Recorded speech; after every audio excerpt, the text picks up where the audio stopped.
Okay, right. I want to talk about someone else who was once very powerful in football, Abramovich, Roman Abramovich. Right. He was forced to sell Chelsea.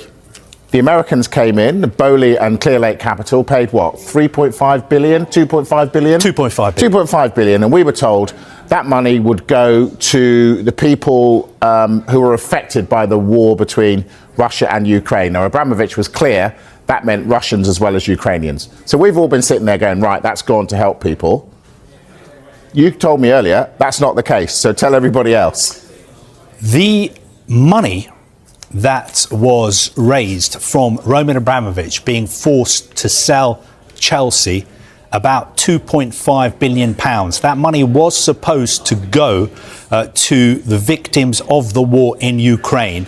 Almost 3 years after the sale, that money is still sitting frozen in a UK bank account. How can that be?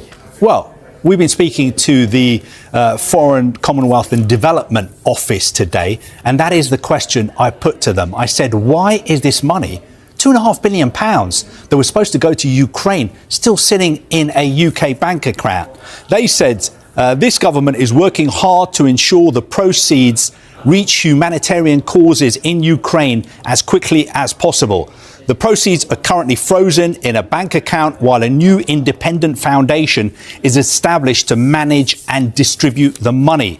UK officials continue to hold discussions with Mr. Abramovich's representatives, experts and international partners, and we will double down on our efforts to reach a resolution. What's the hold-up? I will tell you what the hold-up is. The hold-up is that the UK government want this money to go to victims of the war in Ukraine.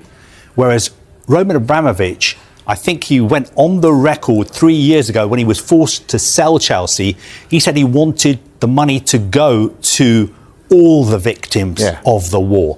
And I think that would include possibly victims of the war in Russia as well.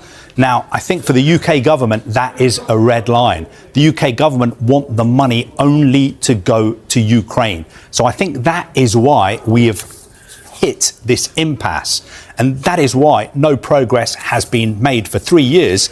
But the UK government telling us today that they will double down on their efforts to reach a resolution, because it is ludicrous, almost incredible and unthinkable that 3 years after Roman Abramovich was forced to sell Chelsea because he was sanctioned by the UK government of the time, led by the former Prime Minister Boris Johnson, 3 years later, that money has not gone to Ukraine.